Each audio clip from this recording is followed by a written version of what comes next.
Hello and welcome to sport stars और मैं हूं आपका मेज़बान ताबिश मीर। बात कर रहे हैं चेयरमैन पीसीबी रमीज़ राजा को लेकर। काफ़ी सारी जो खबरें हैं वो सामने आ रही हैं और काफ़ी ज़्यादा जो है मुतज़ाद खबरें जो हमने कल भी देखा मुख्तलिफ़ टीवी चैनल्स पर जो हैं वो चल रही थी। क्या रमीज़ राजा का जो मुस्तकबिल है वो इन दिनों भी is it in the dark कि नहीं, क्या वो जो है अभी भी जो है डार्क है कि नहीं है, इस सवाल से भी बात करेंगे क्योंकि चेयरमैन पीसीबी के मुस्तकबिल पर जो है सवाल या निशान बरकरार हैं कि नहीं है, इस सवाल से बात करेंगे। साथ ही साथ पाकिस्तान वर्सेस नीदरलैंड जो वनडे सीरीज़ है वो अगस्त में होगी, तो इस सवाल से ही बात करेंगे। मगर इससे पहले हमें ज्वाइन किया है फवाद मुस्तफ़ा साहब ने, क्रिकेट एक्सपर्ट है और इनकी बातें काफ़ी ज़्यादा पसंद की जाती हैं। Welcome to the show sir.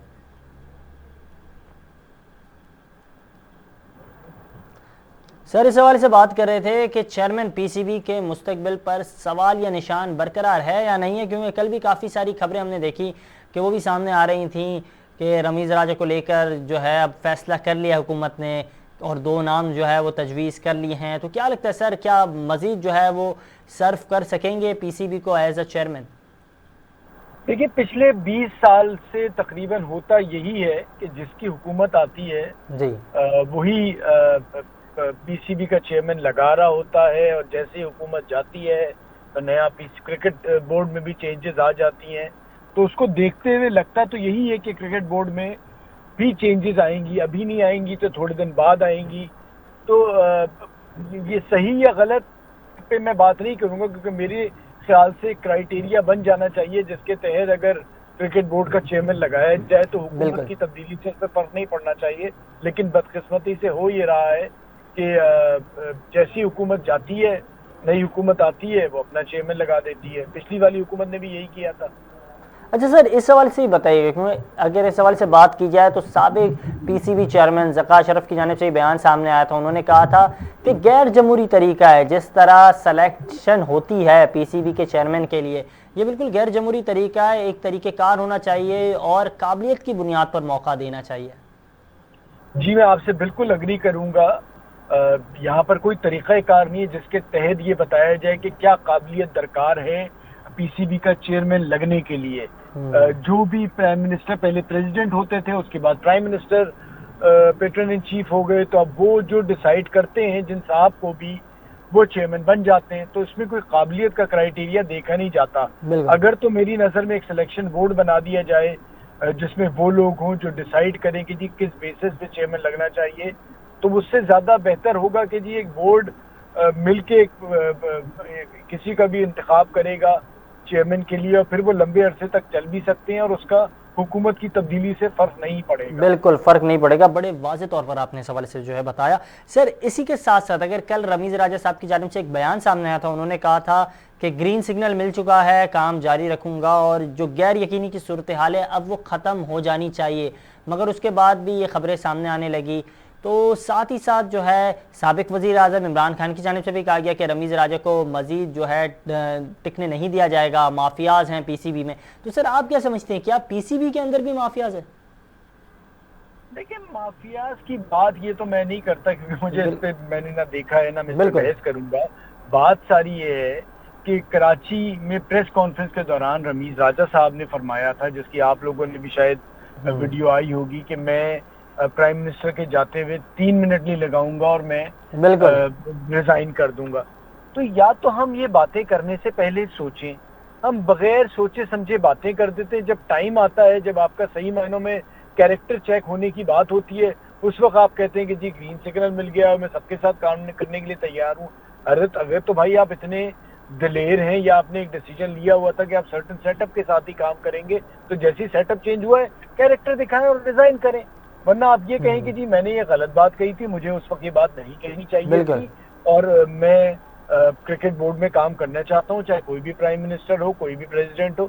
तो हम भी बाज़ वक़्त जज्बात में आके गलत बयान करते हैं, गलत चीज़ें, और उसके बाद फिर हम उन पे क्रिटिसाइज कर रहे होते हैं कि जी हमें निकाल दिया गया। हमने तो खुद ही ये बात कही थी एज अ चेयरमैन कि जी अगर वो जाएंगे मैं 3 मिनट नहीं लगाऊंगा ये ओहदा छोड़ने में। अच्छा मुस्तफ़ा साहब, साथ ही साथ उन्होंने ये भी कहा था, कराची टेस्ट के मौके पर उन्होंने ये बात की थी और फिर उन्होंने ऊपर जो है मंजिल उस पर जो है इशारा किया था, कहा था कि इसके बाद जो है मैं कमेंट्री करूँगा। तो क्या अभी मेंटली वो तैयार थे कमेंट्री के लिए, क्योंकि उन्होंने यूटर्न तो लिया अपने मौक़िफ़ से? बस वही तो मेरा कहना ये है ना कि हम्म। आप बोलने से पहले सोचें। बिल्कुल। अब आप समझ रहे होते हैं कि जी क्योंकि अभी गवर्नमेंट सियासी आपके नहीं जाने वाली और कंफर्म है, तो इसलिए मैं जरा इस किस्म की बात कर दूं। या तो अब जो भी आपने कहा है आप उस पर या तो अमल करें, या आप कहें कि जी मैं माजरत खा हूं, मुझे ये अल्फाज नहीं कहने चाहिए थे, मैं क्रिकेट बोर्ड के साथ और क्रिकेट के लिए काम करना चाहता हूं। और बट बात भी आती है ना कि बिल्कुल। आपने क्राइटेरिया नहीं तय किया होता ना किसी के भी हायर करने का। जब आप उसको बिल्कुल। किसी क्राइटेरिया के तहत नहीं लाते तो इसीलिए सवाल उठते हैं कि इन्हें रखा जाए या निकाला जाए। अच्छा सर, तो मैं जब आपसे तक हम जी जी, इस हवाले से आखिरी जी सवाल करूंगा कि अब जो है स्ट्रॉन्ग कैंडिडेट के तौर पर नजम सेठी साहब का नाम सामने आ रहा है, मगर उनके भी काफ़ी चैलेंजेस का सामना करना पड़ेगा। हम देख रहे हैं कि मई टू मई जो है 22 से लेकर 23 तक जो है मुसलसल पाकिस्तानी वुमेंस टीम हो, अंडर 19 हो या फिर कौमी क्रिकेट टीम हो, वो बिजी होंगी। रफ और टाइट शेड्यूल जो है वो दे दिया गया है। तो एक जानिब तो उनकी फिटीक को लेकर होगा मामलात होंगे, फिर दीगर जो है वर्ल्ड कप सामने आ रहा है, T20 वर्ल्ड कप है, 2023 में वुमेंस वर्ल्ड कप है, इन तमाम चीज़ों को लेकर चलना होगा। कोई दबाव तो नहीं होगा, वुमेंस टीम हो, मेंस टीम हो, अंडर 19 हो? नहीं, दबाव क्या होना होता है, चेयरमैन ने डिसीजंस, ये तो ऑलरेडी चीजें डिसाइडेड होती हैं आईसीसी के टूवर्ड्स, उसमें आपने नीचे आपकी टीम काम कर रही होती है। बट मेरा कहना ये है कि फिर वही तरीक़ाकार होगा जैसे ये जाएंगे और जो भी साहब आएंगे वो भी प्राइम मिनिस्टर साहब की मर्जी से आएंगे। तो क्राइटेरिया तो हमारे यहाँ तय एक बार होना चाहिए कि किस बेसिस पे आप चेयरमैन लगा रहे हैं। अच्छा सर, ठीक है, स्टाफ नजम तब्दील नहीं सेठी होगा? साहब काबिल आदमी है, नजम सेठी साहब काबिल हैं, पहले भी काम किया और उनको भी गलत हटाया गया था। बिल्कुल उनको भी हटाने की कोई तुक नहीं थी उस वक्त। बिल्कुल तो बिल्कुल। बस मेरा इतना ही कहना है कि अब इस पे कोई क्राइटेरिया एक बार डिसाइड करेंगे, क्रिकेट चलानी कैसे है। ये अच्छा नहीं लगता कि हुकूमत के साथ ही क्रिकेट बोर्ड में भी चेंजेस की बातें शुरू हो जाए। बिल्कुल, हुकूमत के साथ भी जो है चेंजेस की बातें शुरू हो जाएं। फ़वाद मुस्तफ़ा साहब हमारे साथ मौजूद थे, क्रिकेट एक्सपर्ट। बहुत शुक्रिया सर आपके कीमती वक्त का। साथ ही साथ क्योंकि ये खबरें सामने आ रही थी रमीज़ राजा साहब को लेकर कि काफ़ी जो खबरें हैं वो गर्दिश कर रही थी कि रमीज़ राजा साहब यहाँ अपने ओहदे पर रहेंगे, क्या सर्व कर सकेंगे, नहीं कर सकेंगे, दीगर जो है मामला सामने आ रहे थे। और इसी के साथ साथ हम देख रहे थे कि पीसीबी की जानिब से जो है कैलेंडर ईयर जो है तरतीब दे दिया गया है, जिसमें जो है मई 2022 से लेके मई 2023 तक जो तमाम मैचेस हैं वो जिस तरीक़ेकार से होने, जिसमें हम देख रहे हैं 5 मेंस 5 वुमेंस गैर मुल्की टीमें पाकिस्तान का दौरा करेगी, जिसमें पाकिस्तान की जानिब से जो मेंस टीम है वो 60 टेस्ट मैचेस खेलेगी, 17 ओडीआई मैचेस खेलेगी, 25 T20 मैचेस खेलेगी और साथ ही साथ जो है दीगर मैचेस का भी सिलसिला शुरू होगा। मगर उसका स्टार्ट से कबल हम देख रहे हैं कि जो है पाकिस्तान वर्सेस नेदरलैंड जो है उसके मैचेस खेले जाएंगे। अगस्त में ये मैचेस होंगे और ये मैचेस जो हैं इसमें तमाम ओडीआई मैचेस खेले जाएंगे और ये 16, 18 और 21 अगस्त को जो है मुकाबले होंगे। और हम देखते हैं इस हवाले से भी बात करेंगे। इस सिलसिले में हमें ज्वाइन किया है चौधरी इरफान ज़हीर साहब ने, सीनियर स्पोर्ट एंकर हैं, सीनियर स्पोर्ट जर्नलिस्ट हैं। सर बहुत शुक्रिया कीमती वक्त देने के लिए स्टार न्यूज़ पाकिस्तान को। सर इस हवाले से बताइएगा कि हम देख रहे हैं एक जानिब तो रमीज़ राजा साहब को लेकर खबरें सामने आ रही हैं, मगर दूसरी जानिब जो है पाकिस्तान वर्सेस नेदरलैंड जो है वो दौरे के हवाले से जो है तैयारियां मुकम्मल हो चुकी हैं। अगस्त में कौमी क्रिकेट टीम जो है नेदरलैंड जाएगी और वहां 16, 18, 21 को जो है अगस्त की मैचेस खेलेगी। तो काफ़ी शायकीन क्रिकेट जो है इस चीज़ों को लेकर काफ़ी ज़्यादा पुरजोश हैं, मगर मुतज़ाद खबरें भी सामने आ रही हैं रमीज़ राजा साहब को लेकर। तो क्या हुकूमत जो है उन्होंने हकीकतन फैसला कर लिया है कि अभी भी खबरें जो हैं 50-50 हैं? हाँ देखिए, उसमें अगर पहले हम नीदरलैंड की बात कर लें तो उसमें ये दौरा बिल्कुल पहले जुलाई में था, अब उसको पोस्टपोन करके शिफ्ट किया गया है जुलाई के अंदर जी और अगस्त के अंदर। तो उसमें ये क्या 3 ओडीआई खेले जाएंगे, तीनों ये वर्ल्ड कप के पॉइंट एक सुपर जो पॉइंट है उनके लिए भी क्वालिफाई के लिए भी आपके इम्पोर्टेंस रखते हैं। और ये अच्छी चीज़ है कि आपकी ओडीआई सीरीज पाकिस्तान को मिल रही है पूरी और वर्ल्ड कप क्वालिफाइंग राउंड के लिए भी इसके पॉइंट्स होंगे, तो उस लिहाज से बड़े वाइटल हैं ये। और डायरेक्ट क्वालिफिकेशन के लिए इसके पॉइंट्स हमेशा ही मेरा ख्याल है कि हर एक के लिए बड़े बेनिफिशियल होंगे। और पाकिस्तान ने जिस तरह पिछले सीजन के अंदर, पिछले ईयर के अंदर सिर्फ 6 ओडीआई खेले, जो कि बहुत कम थे, शायद दुनिया में सबसे कम जो टेस्ट नेशन है, प्लेइंग नेशन, उनमें सबसे कम थे ओडीआई पाकिस्तान के। बिल्कुल। तो काफ़ी ज़्यादा हिट पड़ी और हमने देखा कि न्यूजीलैंड भी 11th आवर पे चली गई, फिर वेस्ट इंडीज का भी कोविड की वजह से पोस्टपोन हो गया, तो काफी ज्यादा कम ओडीआईज हमें खेलने को मिले, तो उससे आज बड़ी खुशहाल चीज है। अच्छा तो सर सर रमीज राजा के जी लिहाज जी से जी आपने जी क्वेश्चन किया, उसमें दो चीजें आ रही हैं। एक ये न्यूज पहले आई कल के न्यूज, रमीज राजा ने पीसीबी हुकाम के तमाम स्टाफ जो था ऑलमोस्ट मैनेजमेंट के और दूसरा जो स्टाफ बिल्कुल था उनके साथ एक मीटिंग की और उनको कहा कि मेरी नून लीग से जो है पैटर्न इन चीफ से बात हो चुकी है और उन्होंने मुझे गो हेड दे दी है, तो अब मैं कंटिन्यू करूंगा। और उस लिहाज से उन्होंने कहा कि आप भी अपना काम करें और मैं भी अपना काम कंटिन्यू रखता हूँ, मुझे ग्रीन सिग्नल मिल चुका है। बट कुछ ही टाइम के बाद फिर दोबारा एक तरदीद आई टीवी के ऊपर, हमने मीडिया पे भी देखी और हमारे जराये ने भी बताया जी कि उन्होंने इसकी तरदीद कर दी नून लीग वालों ने, और ये खबर सामने आई कि उन्होंने दो नाम फाइनलाइज भी कर दिए और इसका प्लान भी बनाया जा रहा है कि उनको चेंज किया जाएगा। मेरे भी जराये के मुताबिक यही है कि रमीज राजा को शायद कंटिन्यू करने के हामी नहीं है। एक बड़ा हल्का नून लीग के अंदर इसके अगेंस्ट है कि ये बहुत करीबी साथी थे इमरान खान के, जी और उनके बहुत करीबी साथी के साथ साथ उनके फेवरेट भी थे। तो जो आपको पता है कि जब भी पैटर्न इन चीफ चेंज होता है या नई गवर्नमेंट आती है तो वो ऐसे तमाम फैसले जो दूसरी प्रीवियस गवर्नमेंट ने किए होते हैं उनको चेंज करते हैं, और मुझे तो यही नजर आ रहा है कि मोस्ट लाइकली बहुत जल्द रमीज राजा को उनके अहदे से बरतरफ कर दिया जाएगा। और उसमें कॉन्ट्रडिक्शन रमीज राजा की तरफ से भी एक बड़ी सामने आई कि उनका कहना ये था पहले कि जैसे ही इमरान खान अगर गए तो मैं रिजाइन कर दूंगा, मैं एक दफा भी नहीं सोचूंगा, लम्हा स्टे नहीं करूंगा पीसीबी में।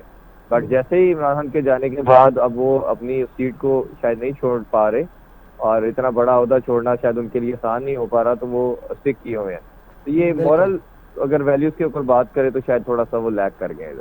वो लाइक करके वो ठीक कहा आपने सर। साथ ही साथ सर अगर इस हवाले से ही बात की जाए कि जहां दूसरी खबरें सामने आ रही हैं तो जो पाकिस्तान वर्सेस नेदरलैंड मुकाबला खेला जाएगा नेदरलैंड की सरजमीन में, तो उस हवाले से भी जो है क्या टीम होगी, पाकिस्तान अपनी जो बी टीम है उसके ज़्यादा से ज़्यादा मेंबर्स खिलाएगा, क्या जो बेंच स्ट्रेंथ है उसको मौका देगा, देना तो चाहिए, क्या समझते हैं? देखिए मैं इस लास्ट जो भी 2-3 हमारी मैनेजमेंट आई है मिकी आर्थर के बाद जो मैनेजमेंट आई है, ये काफी मिसबाह हक की भी बात कर रहे हैं, वैसे प्लान की भी यहाँ अप्रोच हम देख रहे हैं, बाबर आजम की बहुत डरे हुए हैं, बहुत स्केर्ड है ये हार से बहुत डरते हैं, एक्सपेरिमेंट्स की तरफ बिल्कुल नहीं जाते। जैसे हमने देखा कि 2 साल सीजन में धानी ने बड़ा अच्छा परफॉर्म किया, बिल्कुल उसको चांस दिया गया।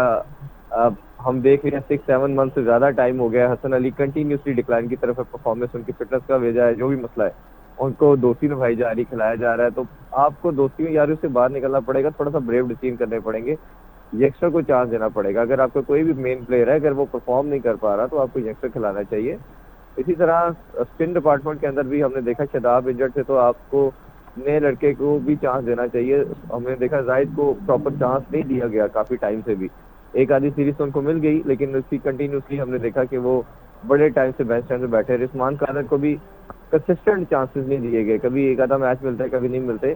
तो जो आपको क्वेश्चन है कि पूरी स्ट्रेंथ खिलाएंगे या नए यंगस्टर को चांस देंगे, मुझे नहीं लगता कि ये यंगस्टर को चांस देंगे। ये जो हमारी मेन टीम पहले साल 1.5 साल से खेलती आ रही है उसी के साथ जाएंगे। शायद 1-2 नाम जो अभी भी बेंच स्ट्रेंथ पे बैठे थे वो साथ तो होंगे बट उनको खिलाया नहीं जाएगा, उनको बेंच स्ट्रेंथ की हद तक रखा जाएगा। न्यूजीलैंड नेदरलैंड की बात करें तो वो थोड़ी सी कमजोर हरीफ है और मेरा ख्याल है कि बड़ी वैलिड चीज होनी चाहिए कि अगर आप एटलीस्ट 5-6 यंगस्टर को अगर चांस दे के उनको 3 मैचेस का एक्सपोजर देते हैं तो ये देना चाहिए, बिल्कुल देना चाहिए सर। अच्छा सर, साथ ही साथ ये भी चीज़ें जो है सामने आती हैं कि जब छोटी टीम के साथ खेलते हैं तो हर बड़े नाम की कोशिश होती है कि वो वहाँ जाकर स्कोर करे, ज़्यादा से ज़्यादा स्कोर करे ताकि उसकी जो रैंकिंग है उसमें मज़ीद बेहतरी आ सके, तो ये भी वजूहात हैं क्या?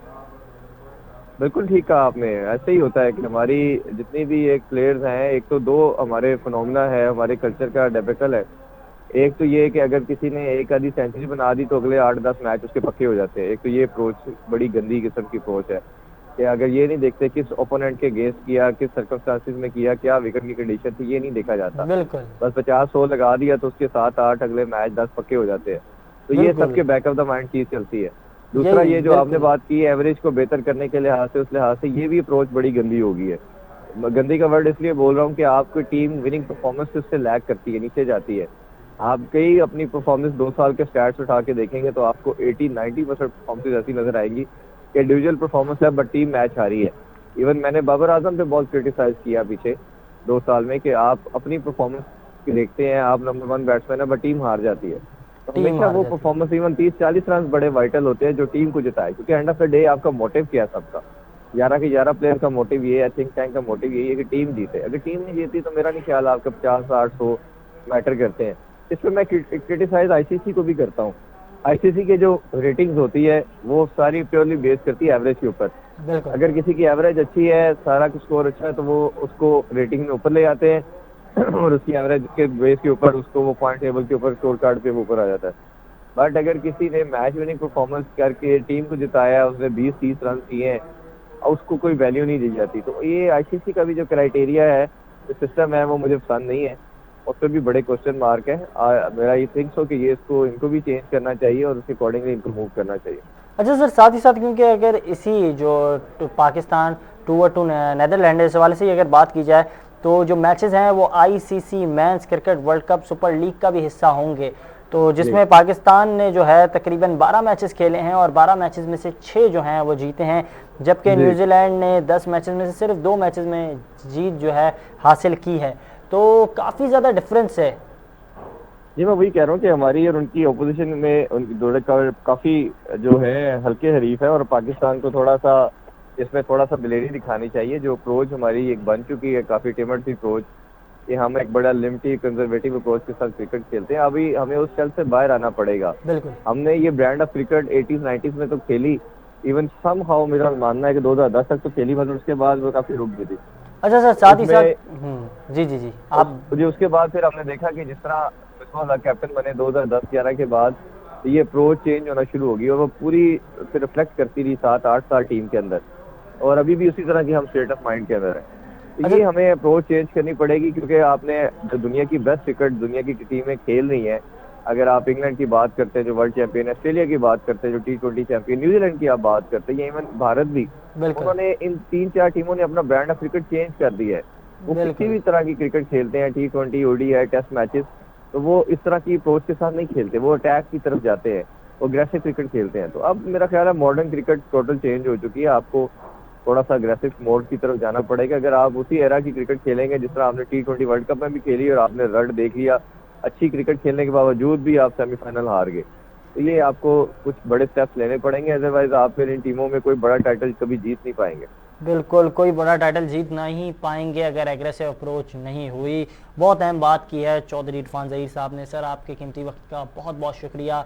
वक्त हुआ एक शॉर्ट ब्रेक का, इसी के साथ साथ आबिद अली से मुतालिक एक जो है स्पोर्ट्स से मुतालिक बड़ी अहम खबर है, उसको भी शामिल करेंगे। कहीं मत जाइएगा, वक्त हुआ एक शॉर्ट ब्रेक का।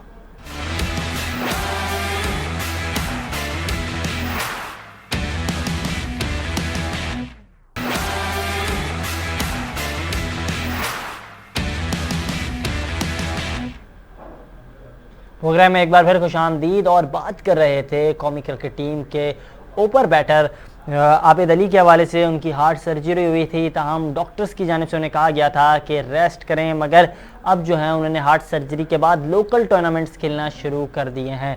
इस हवाले से ही बात करेंगे, मगर हमें ज्वाइन किया है आमिर सरफराज साहब ने। फॉर्मर क्रिकेटर हैं, वेटरन क्रिकेटर रहे हैं अपने दौर में, काफ़ी शानदार जो है इनके क्रिकेट की जो एक्सपर्टीज़ हैं वो बताते हैं, जो नाजरीन काफ़ी ज़्यादा पसंद करते हैं। Welcome to the show sir. Sir, इस हवाले से बात कर रहे थे आमिर साहब कि जिस तरह हम देख रहे हैं कि एक जानिब जो है आबिद अली जो है रेस्ट कर रहे थे, मगर अब जो है उन्होंने वापस से जो है लोकल टूर्नामेंट्स में हिस्सा लेना शुरू किया है। काफ़ी शानदार टच में नज़र आए। कल उन्होंने 33 बॉल्स पर 50 से ज़्यादा रन स्कोर किए, काफ़ी अच्छे टच में। देखें, ये अभी तो आबिद अली जो आए हैं, मेरे ख्याल में पहले तो सबसे पहले अल्लाह ताला का शुक्र है कि वो दोबारा से क्रिकेट के मैदानों में नजर आना शुरू हुए हैं, और हमारी दुआ है कि एक दफ़ा फिर वो पाकिस्तान की नुमाइंदगी करते हुए नजर आए। लेकिन शायद अभी बहुत अर्ली है, अभी हमें उनके हवाले से थोड़ा सा सोचना ज़्यादा नहीं चाहिए, क्योंकि वो अभी एक क्लब क्रिकेट का एक मैच वो खेलने जा रहे हैं। तो इस हवाले से मैं समझता हूँ कि अभी थोड़ा सा आए, 1-2 सीज़न खेलें, अपना कॉन्फिडेंस बहाल करें, और उसके बाद फिर पाकिस्तान की खिदमत के बारे में सोचते हैं। अच्छा, साथ ही साथ उन्होंने ये भी कहा, जब उनसे गैर रिवायती गुफ्तगू की गई मैच ख़त्म होने के बाद, तो उनकी जानिब से कहा गया कि बैटिंग के दौरान किसी किस्म की तकलीफ़ नहीं हुई, मगर पहले मैच को लेकर काफ़ी ज़्यादा नर्वस था। तो वो नर्वस तो थे, मगर काफ़ी अच्छे टच में भी नज़र आए, अच्छे फॉर्म में अभी भी हैं जिस तरह उन्होंने कल स्कोर किए। जी हाँ, आपकी बात दुरुस्त है। अमूमन होता यही है कि सबसे ज़्यादा आदमी जब वो बीमारी के बाद आता जी। है वापस, तो उसको सबसे ज़्यादा नर्वसनेस होती है कि क्या होगा, बहुत कॉन्शियस होता है। और कॉन्शियस होने के साथ साथ ये है कि कंसर्न्स बहुत होते हैं। बिल्कुल। लेकिन कम से कम ये है कि अभी थोड़ा सा उनको जो है ना, मतलब अपना आहिस्ता आहिस्ता लेके चलें। और हमने ऐसी माजी में बहुत सारी मिसालें देखी हैं कि जिसमें लोगों के बाईपास भी हुए हैं या उनको स्टंट डले, बिल्कुल। लेकिन वो फिर दोबारा खेलों के मैदान में वापस आए और काफ़ी अरसे तक उन्होंने अपने अपने मुल्कों की खिदमत अदा की। अच्छा सर, साथ ही साथ आपसे सवाल से बात करना चाहेंगे कि Pakistan versus Netherland one day series जो है अगस्त में खेली जाएगी, और 16, 18, 21 अगस्त को 3 वनडे मैचेस जो हैं वो जो है सीरीज़ का हिस्सा होंगे। पाकिस्तान को अपनी बेंच स्ट्रेंथ को मौका देना चाहिए कि नहीं देना चाहिए, क्योंकि ये काफ़ी अहम सवाल है। देखिए, बहुत अच्छा सवाल आपने इस वक्त किया है। और हमें इस वक्त अगर हम पाकिस्तानी बनकर सोचें तो जिन एरियाज़ में हमारे पास इस वक्त शिद्दत से महसूस होता है कि हमें नए लोगों को मौका दे के और उनकी खिदमत हासिल करनी चाहिए, तो मैं समझता हूँ कि इससे ज़्यादा अच्छा मौका और कोई नहीं हो सकता। और ज़रूर मैं इस बात की तायद करूँगा कि ऐसे लोगों को मौका मिलना चाहिए कि जो पाकिस्तान की क्रिकेट की टीम के दरवाजे पे दस्तक दे रहे हैं। और अगर अब मौका नहीं देंगे तो कब देंगे, बात सारी ये भी है। अच्छा सर, दस्तक तो दे रहे हैं लेकिन परफॉर्मेंस के बुनियाद पे दे रहे हैं। हमने काफ़ी नाम ऐसे भी देखे जिनकी परफॉर्मेंस नहीं है, लेकिन वो दस्तक दिए बगैर ही दाखिल हो जाते हैं दरवाजे के। देखिए, नेपोटिज्म तो हर दौर में रहा है, इसमें कोई शक नहीं। और अभी हमने रिसेंट पास्ट में भी देखा कि बहुत सारे ऐसे क्रिकेटर थे कि वो कोई T20 की परफॉर्मेंस पे टेस्ट क्रिकेट खेल रहा है, तो कोई अपनी किसी भी जाती पसंद नापसंद की वजह से और कप्तान से ताल्लुकात की वजह से वो टीम के अंदर है। तो नेपोटिज्म तो हमेशा से रहा है, इसमें तो कोई शक नहीं है। अच्छा, साथ ही साथ अगर बात की जाए तो हमारे मुख्तलिफ चैनल जो हैं शोज़ के ज़रिए हमने इस हवाले से ही बात की है कि जो टेस्ट क्रिकेटर्स थे दीगर, उनकी जानिब से भी इस हवाले से कहा जा रहा था, बाबर आजम को जो है नसीहत की जा रही थी कि जो भी टीम की सिलेक्शन हो वो बिल्कुल जो है इंसाफ के साथ की जाए। इस सिलसिले में ज्वाइन किया सैयद हैदर साहब ने। सर, बहुत शुक्रिया आपके कीमती वक्त का। सर, हमने देखा चंद दिनों पहले मोइन खान साहब की जानिब से ये बयान सामने आया था। उन्होंने कहा था कि जो है बाबर आजम जो भी टीम सेलेक्ट करें इंसाफ के साथ सेलेक्ट करें, एक तरीक़ेकार बनाए जो फेवरेटिज्म ना हो।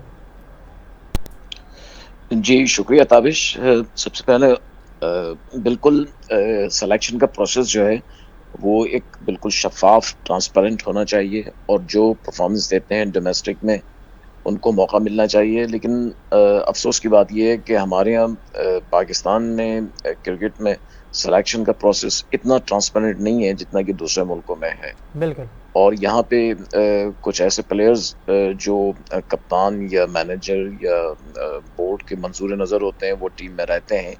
ऐसा नहीं है कि जो रहते हैं वो बिल्कुल टैलेंटेड नहीं है, नहीं वो भी है, लेकिन उनसे ज़्यादा अच्छे खेलने वाले जो हैं, उनसे ज़्यादा रन्स करने वाले या विकेट लेने वाले वो बाहर रहते हैं और उनको चांस नहीं मिल पाता है। तो ये मोइन खान की बात बिल्कुल सही है कि बाबर आजम को चाहिए कि वो टीम सेलेक्ट करें, लेकिन टीम पाकिस्तान के लिए सेलेक्ट करें, अपने लिए या अपने दोस्तों को टीम में शामिल ना करें। शायद हो सकता है उनका इशारा शान मसूद की तरफ था, क्योंकि शान मसूद जो है उन्होंने डोमेस्टिक में भी अच्छी परफॉर्मेंस दी PSL में, लेकिन उनको नहीं लिया गया पाकिस्तान की टीम में और इमाम उल हक को शामिल किया गया था।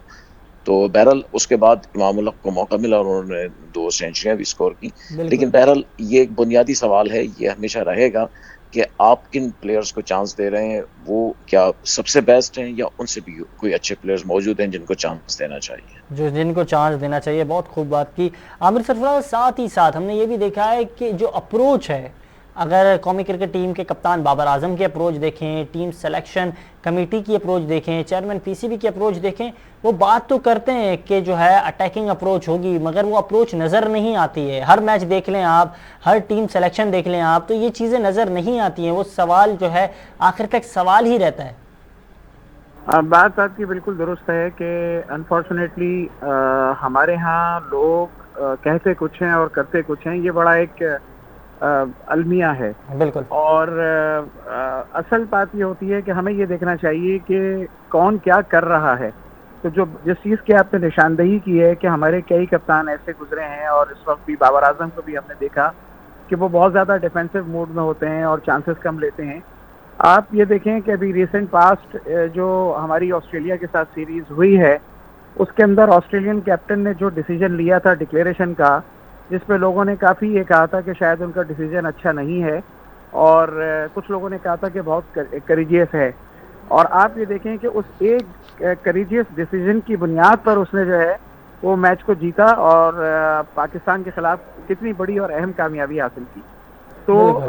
बाज़ दफ़ा आपको डिसीजन लेने पड़ते हैं, और जो भी कप्तान डिसीजन लेता है उसका हौसला बढ़ता है, उसकी टीम का कॉन्फिडेंस बढ़ता है, और फिर वो पे ऑफ करता है फतुहात की सूरत में। अच्छा, एक और चीज़ सैयद हैदर साहब, हम देखते हैं मुसलसल जब से हम क्रिकेट देख रहे हैं, जब से हम क्रिकेट के हवाले से जो शो कर रहे हैं, तब से एक ही चीज़ जो है हम कौमी क्रिकेट टीम के लिए कहते हैं कि पाकिस्तान की क्रिकेट टीम जो है वो अनप्रेडिक्टेबल है। कब ये प्रेडिक्टेबल होगी? कब हम कहेंगे कि जब कौमी क्रिकेट टीम के बैटर्स अगर बैटिंग कर रहे हैं तो बड़ी पार्टनरशिप लगाएंगे, ओपनर्स परफॉर्म करेंगे, मिडल ऑर्डर में ये नाम परफॉर्म करेंगे। जिस तरह हम इंडिया की बैटिंग लाइनअप को देखकर कहते हैं कि अगर ओपनर्स आउट होगी तो मिडल ऑर्डर परफॉर्म करेगा, फिर लोअर मिडल ऑर्डर परफॉर्म करेगा। साथ ही साथ अगर हम देखें तो छोटे जो राउंड्स होते हैं, अगर छोटी टीमों के साथ जब इंडिया मुकाबला करने जाती है तो उनके पास ये हदफ होता है कि वो अपनी बी टीम को भी स्ट्रांग बनाते हैं, उनको भी मौका देते हैं। हमारे यहाँ तो ऐसा कोई रिवायत ही नहीं है।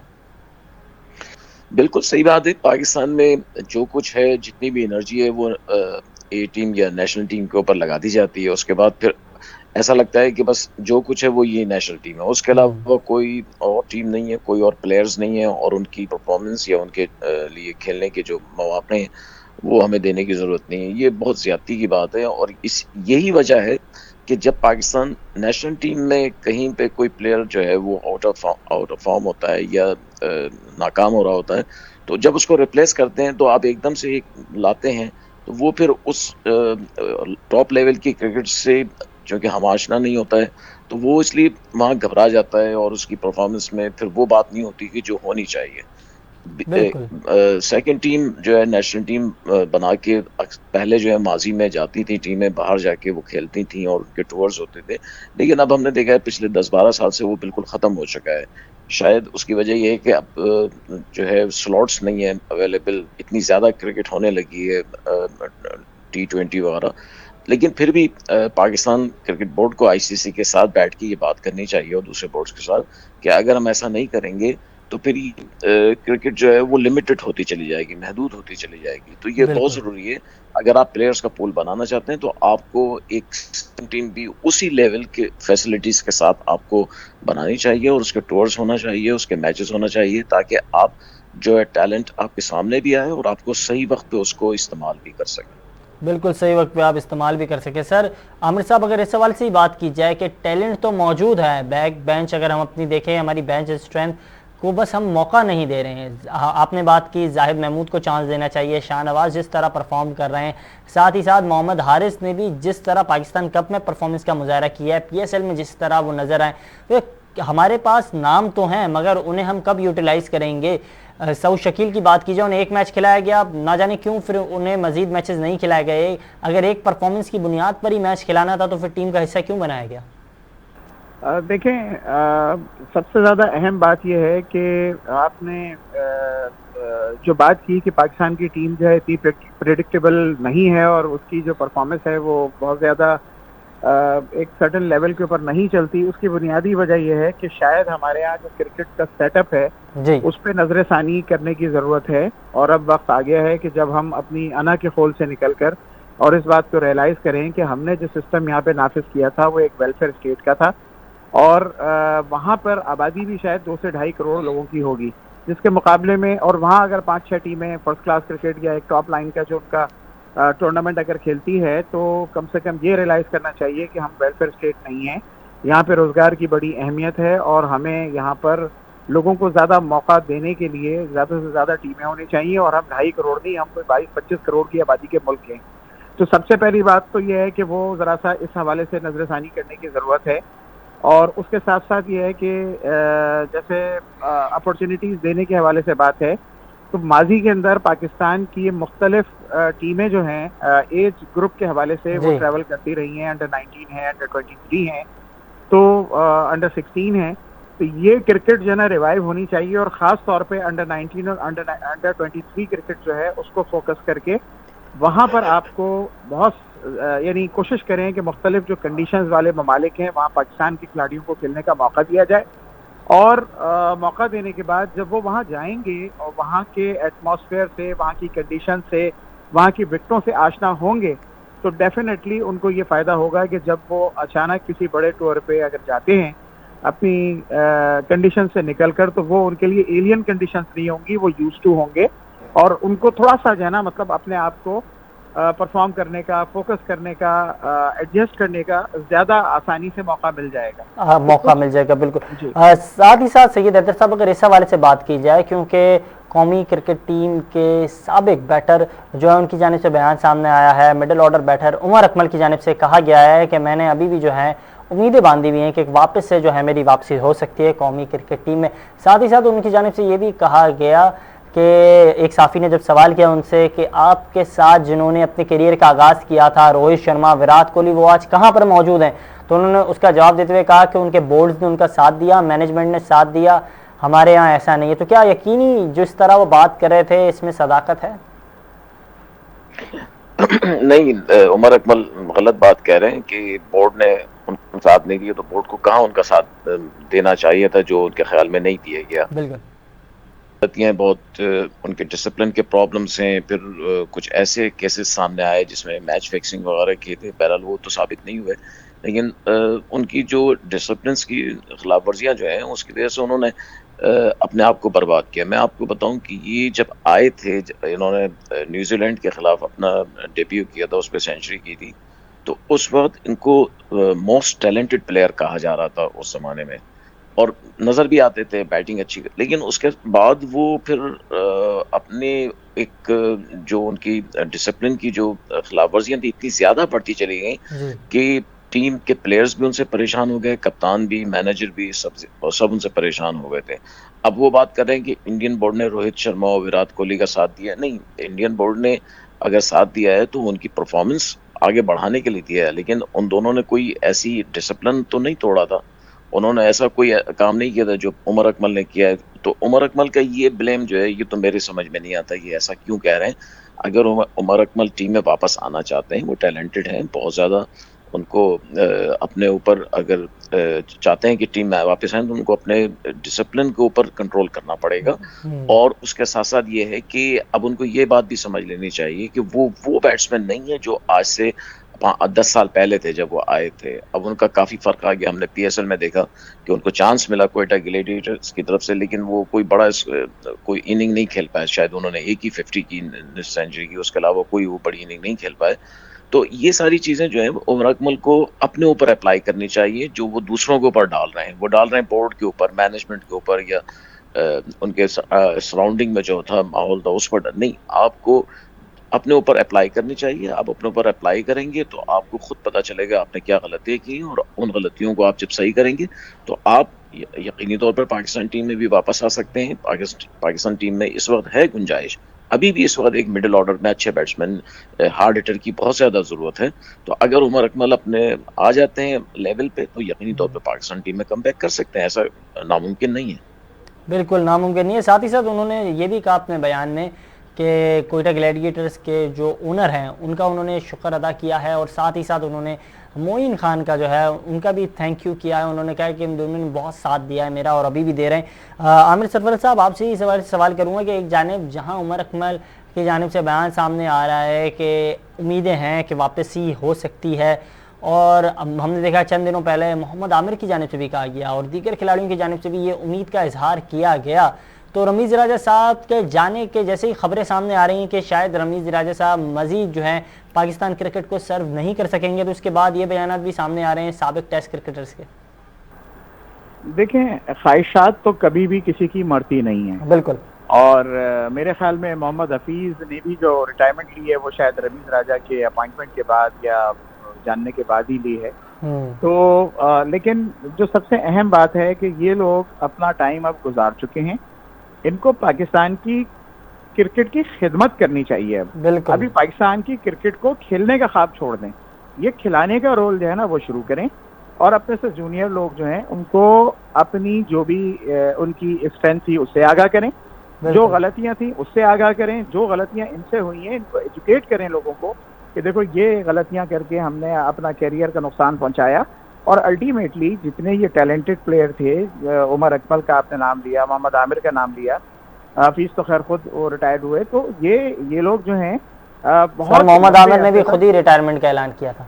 मतलब वो बेसिकली उनके बारे में तो एक बात ये उर्फ आम में मशहूर है कि शायद वो थोड़ा सा मेहनत कम करने की वजह से, और अब जो इजी मनी है उसको देख के कि छोटी छोटी लीगें खेल के आप ज़्यादा पैसा कमा लेते हैं, तो आप लॉन्गर वर्जन खेल के आप क्यों अपनी एनर्जी को ज़ाया करें और मेहनत ज़्यादा करें और फिटनेस का ख्याल रखें।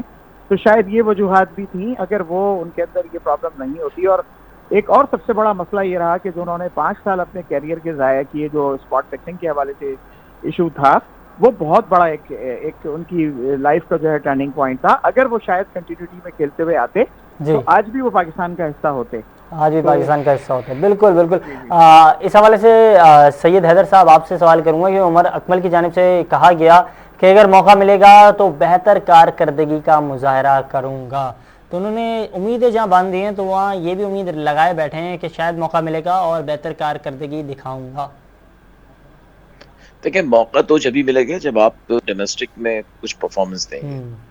आप डायरेक्ट टेस्ट टीम में नहीं आ सकते। अब ये तो नहीं हो सकता कि आप खेलना चाहते हैं और आपको फौरन जो है वो टेस्ट टीम में या वनडे या T20 टीम में जगह दे दी जाए, ऐसा मुमकिन नहीं है। ये उसी वक्त मुमकिन होगा कि अगर आप अपने डोमेस्टिक लेवल पे कुछ करके दिखाएं, कुछ कोई बड़ी नहीं खेलें। अभी नेशनल कप खत्म हुआ है उसमें भी वो कुछ ज़्यादा नहीं कर पाए, तो ख्वाहिश उनकी जो है वो सर आंखों पर, लेकिन आपको परफॉर्मेंस से जगह बनानी पड़ेगी अपनी। जब तक आप खुद परफॉर्मेंस नहीं देंगे, और उसके साथ साथ ये है कि उनको अपनी फिटनेस पे भी बड़ा काम करना पड़ेगा। अभी PSL खेले हैं उनमें, और शर्जील खान में मुझे कोई फ़र्क नज़र नहीं आ रहा था, दोनों ऐसा लगता था कि ऐसे ही है। तो ये बहुत ज़रूरी है। अब मॉडर्न क्रिकेट में फिटनेस जो है वो उतना ही रोल प्ले करती है जितना आपका बैटिंग टैलेंट प्ले करता है। ये एक जो है एक फैक्ट है इस वक्त इंटरनेशनल क्रिकेट में, और सब लोग इसको कैरी करते हैं। हर टीम दुनिया में जो जितनी भी टीमें खेलती हैं इंटरनेशनल, वो सब इस बात को कैरी करते हैं कि फिटनेस लेवल भी उतना ही ज़बरदस्त होना चाहिए। तो उमर अकमल अगर खेलना चाहते हैं, जगह बनाना चाहते हैं, वो रन्स भी करें और उसके साथ अपनी फिटनेस भी बेहतर करें, ताकि लोगों को नजर आए कि अब वो खेल सकते हैं। क्या कमेंट करेंगे आमिर सरफराज साहब, जिस तरह सैयद हैदर साहब कह रहे हैं कि फिटनेस पे भी ज़्यादा तवज्जो देनी पड़ेगी? हैदर साहब की बात को, एक एक्स्ट्रा यार्डेज आपको मिलती है, एक्स्ट्रा माइलेज कह लीजिए आपको मिलती है कि जब आप फिट होते हैं उसका असर आपको between the wicket during running भी नज़र आता है, और उसके साथ साथ जिस वक्त आप फील्डिंग कर रहे होते हैं वहाँ भी नज़र आता है। तो इसमें कोई शक नहीं कि फिटनेस जो है एक एडेड एडवांटेज है, और फिट होना जो है बहुत ज़रूरी है। बाज़ दफ़ा आपको कुछ मैराथन इनिंग्स खेलनी होती हैं या मैराथन स्पेल्स करने होते हैं, और अगर आपकी फिटनेस अच्छी नहीं है, आप बेपनाह टैलेंटेड भी हैं, तो आप just because of the fitness जो है वो काम नहीं कर पाते हैं, जिससे अल्टीमेटली ना सिर्फ आपको बल्कि आपके मुल्क को भी नुकसान होता है।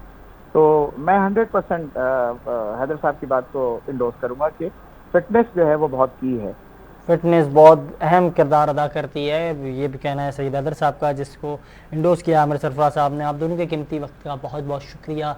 अपने मेज़बान ताबिश मीर को इजाज़त दीजिए। अल्लाह हाफ़िज़।